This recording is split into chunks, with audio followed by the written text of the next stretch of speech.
Hi everybody, it's Marcy, and I'm really kind of excited today. It's time for me to get organized.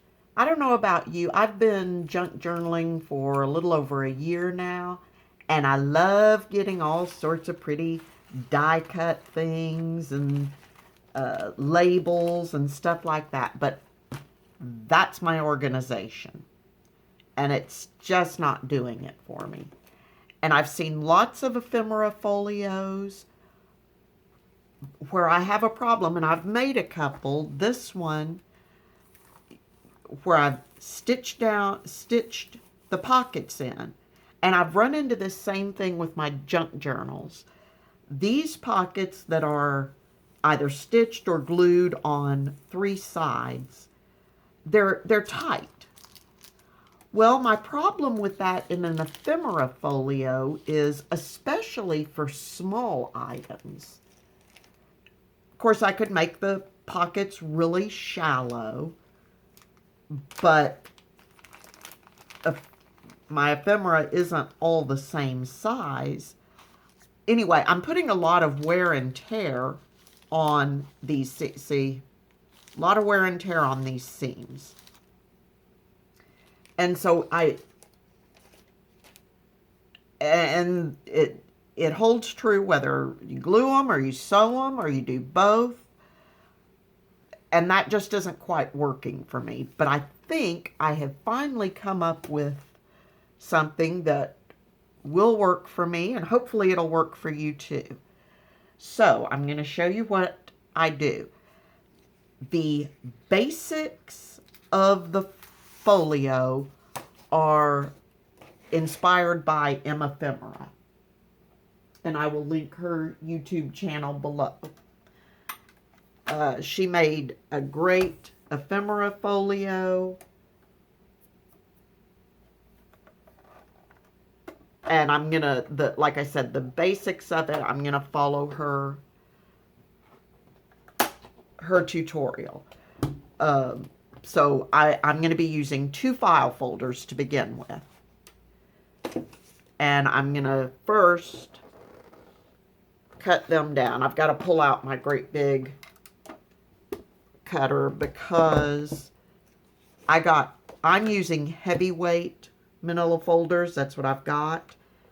So my little cutter doesn't like cutting through them. So the first thing I'm going to do is I want my ephemera folio to be 9 inches tall by 6 inches wide. So the first thing I'm going to do is cut this to 6 inches. This cutter I love. It will cut through just about anything. But why they made the 6-inch mark is not even actually on there.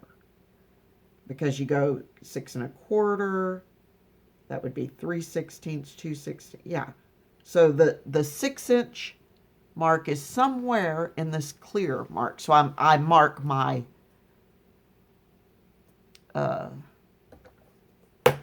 whatever it is I'm going to be cutting, I mark it so that I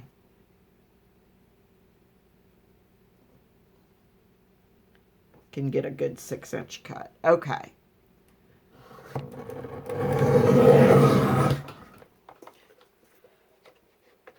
So that one I'm cutting to 6 inches wide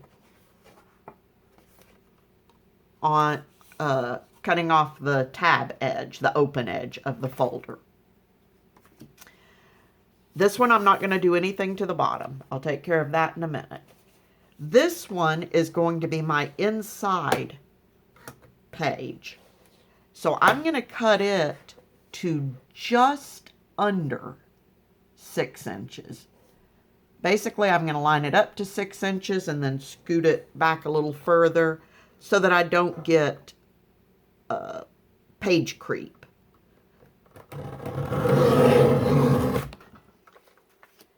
And this one, I am going to cut to 9 inches long.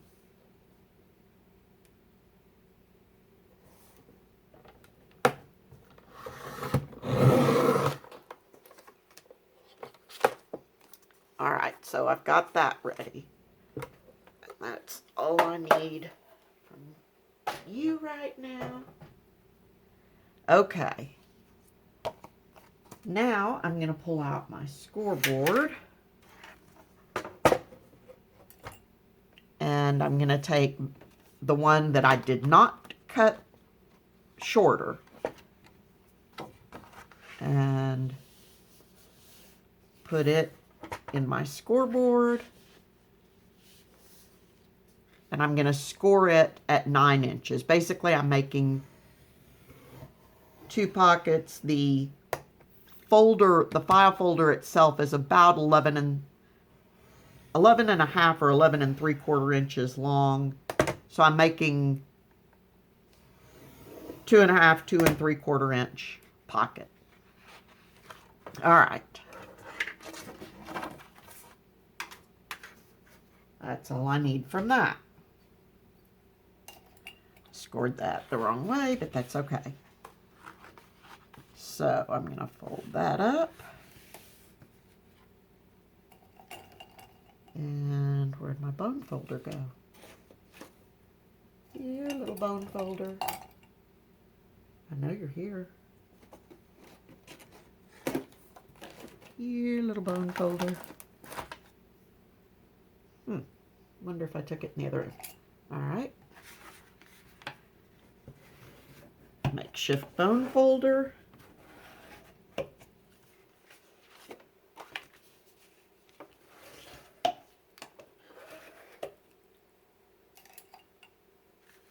Okay, now to take out some of the center bulk created by that, I'm now going to unfold my pockets, fold the center back down, and, oh, I was going to say, man, did I lose my scissors too? Okay. And I'm just going to cut a little triangle up from the bottom. It's really hard for me to see this and show you. So that it goes outward as I reach the center. Let's see if I got that enough. I may have cut that a little short. Yeah, I did.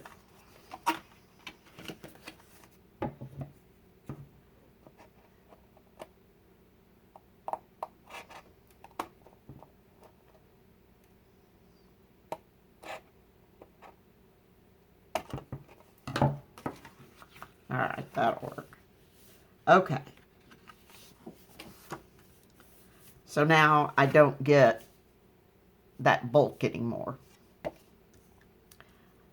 All right, then the next thing I'm going to do, I will be using some digital prints from Dear Julie Julie. This is her, I believe it's called Antique Garden digital prints.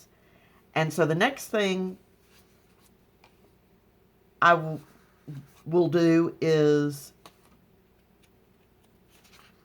cut around, or I'm sorry, cut my pages down to go on all 8 sides of the folio. Okay, so front and back cover, front and back inside covers. Then this page, this page, this page, this page. So I'm gonna everywhere there's a surface, the folio will go together like this. I'm going to cut down papers. I'm also going to cut papers to fit my pockets. Now my papers, because they are digital prints, will be 5 1/2 by 8 1/2, which will leave me basically a 1/4 inch border all the way around every surface.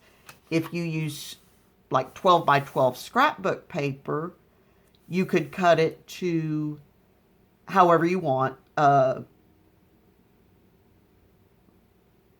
If it were me, I'd probably cut it to, if this is 9 inches tall, I'd probably cut it 8 3/4 by 5 3/4 and leave an 1/8 an inch all the way around. So I'm going to do that. I'm not going to do all that on camera. I just want you to know what I'm going to do. And I'm going to go around and I'm going to round all my corners and ink up my pages. So I'm going to do that. I'm not going to make you watch me do that, and I will be right back.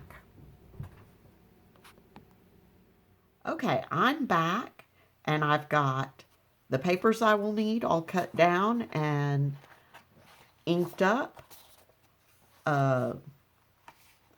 I inked up my folders, and I went ahead and glued down the papers on my front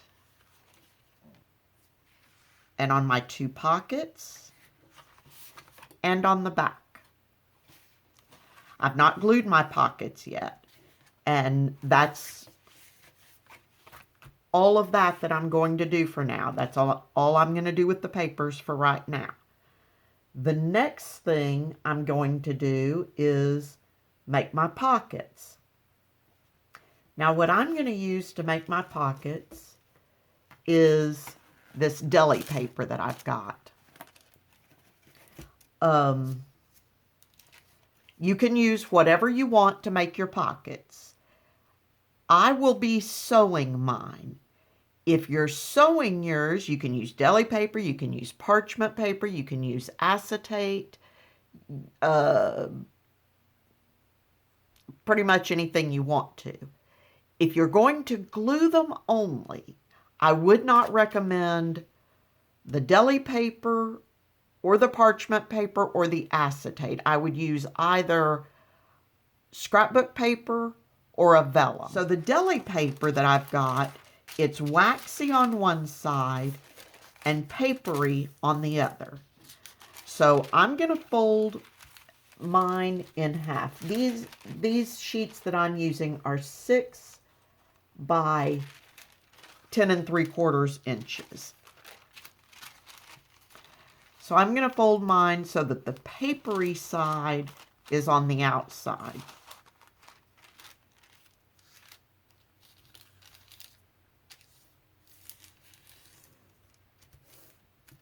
And I'm just doubling it up to give it a little added strength. This is pretty thin deli paper, so I just want to give it a little extra strength. Okay, now, as you can see with what I'm doing, that is just short of the size of my pages. So that's going to work perfectly. Okay, basically, I'm going to make a very simple envelope.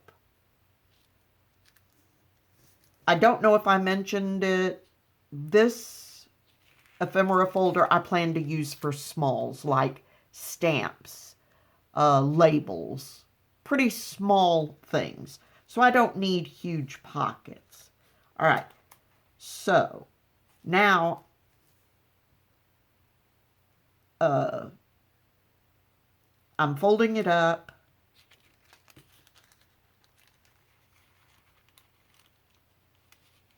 About 2 inches. And I've got to watch myself because I will try to get too precise with it, and it's really not necessary. Okay, so when I make the envelope, that obviously will be my little pocket. Then I'm going to fold this down, and I want to leave a decent area here. I don't want to fold it right on top of the edge. So I'm going to fold it down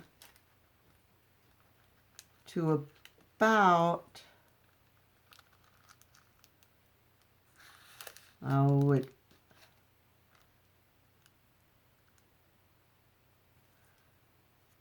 let's see, 1, 2,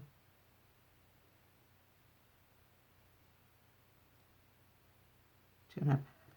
And so that my envelope is about 2 5/8.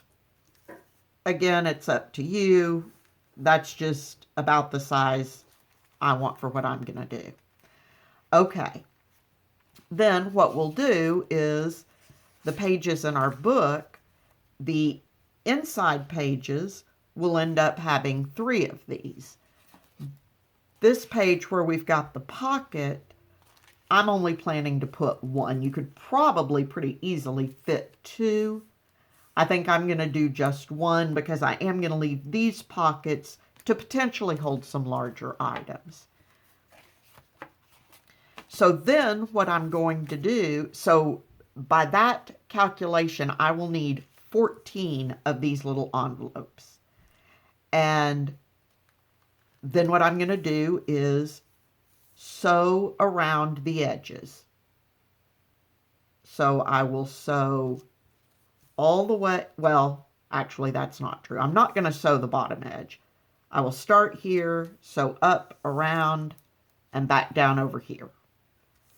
And I will do that. I did not get that very even. I will do that for 14 of these. And if, like I can see looking at my paper got kind of skewed. No big deal. After I sew it, I may just trim off a little bit of the excess. If you're sewing, look at lengthening your stitch length. I've heard people talk about having trouble because their paper shreds if they sew it. Stuff like that. I think that's because the shorter your stitch length is, the closer together those holes are. So, and the more perforations you have in your paper, the more likely it is to tear apart like a perforated notepad. So if you lengthen your stitch length, then the holes are placed farther apart and you're not as apt to have the shredding. So just play around with your machine to find something that works for you.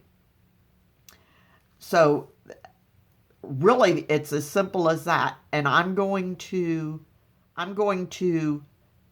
make 14 of these envelopes and stitch around them as I explained, and then I will be back. Okay, I'm back, and I have sewn around 14 of my envelopes. Now, I ended up on mine, I did end up doing a straight stitch across this edge because when I folded mine, I did it in such a way I didn't have to cut the papers, but that left an open end here. And if you'll recall, I had doubled the paper, folded the paper over, and I didn't want that open spot there, so I just ran a straight stitch across mine. If you're not doubling your paper, or if you're smarter than me and don't put an open end right there, you won't need to stitch that part. And like I said before, you don't have to stitch any of it. You could just glue here and here and have that be it. But I did 14 of them. So before I do those, I want to go ahead on my cover. This is the outside cover. I'm going to use some of this fabric, and I want to glue that onto this outside cover just to give it a little more strength. Stick that down, and then I'm just going to set this aside to dry. Okay, so while that's drying, the next thing I'm going to do is attach my envelopes to the papers I had cut out and inked around. Let's see. So, this is my inside, front, and back. And I'm going to want one envelope on each of them. Now, what I'm going to do is, I'm actually going to stitch mine. Again, you could glue yours depending on what you're using for your envelope. But I'm going to stitch it. Here's the flap fold. I'm going to stitch it between the crease for the flap fold and this edge. So right here in the center, I'm going to sew across that. And I'm going to do that for all 14 pieces. On my inside pages, I'm going to have 3 envelopes. So I'm going to sew those on, and then I will be back again. Okay, I'm back, and I've got all of my little envelopes sewn onto my pages, and now I'm just going to glue my pages onto my file folder pieces. I've got some 1-inch circles punched out, and I am just going to put those. You can do it one of 2 ways. You can either put one lower down and then one up here that tucks into this one, or you can just put this one a little higher up to go this way. There. And I did those just so that, like I said, I'm going to have small stuff like stamps and labels in here, in this one. I'm not sure what else, but small little bitty things. So I thought having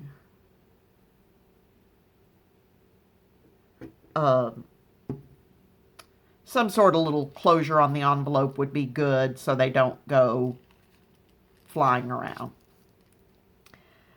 And now we're down to the reason that I really love this. In the other one, in the initial one I had made, I was talking about how the pockets are really tight and it's hard to get your fingers in there without really straining on your, whether it's glued or stitched, without really straining those attachments.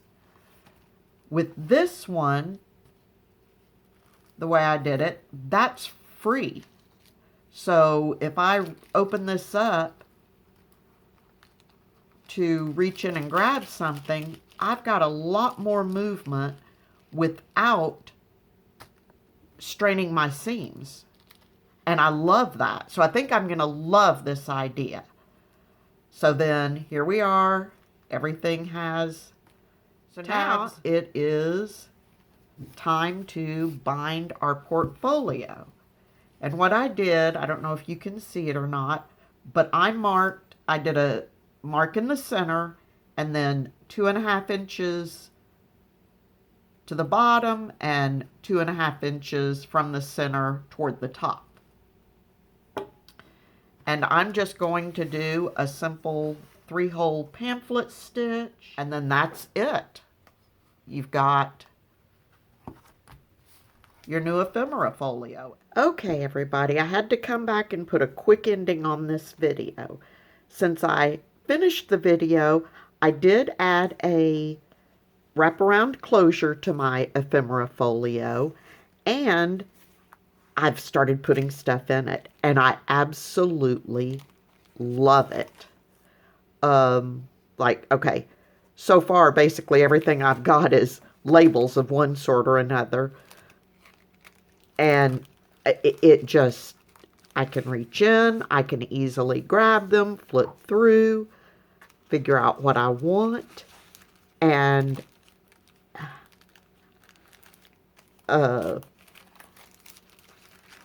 I don't feel like I'm tugging at the seams or having trouble getting in and out of it. I think I am actually going to love this folio. The only thing I wish is I wish it was bigger. So my next big thing is I want to try making a bigger one. So that's it for now. I just had to share that because I'm absolutely loving these kind of free-floating pockets in the folio, and I wanted to share that with you. So that's it for now, and I will talk to you soon. Have a great day and happy crafting. Bye-bye.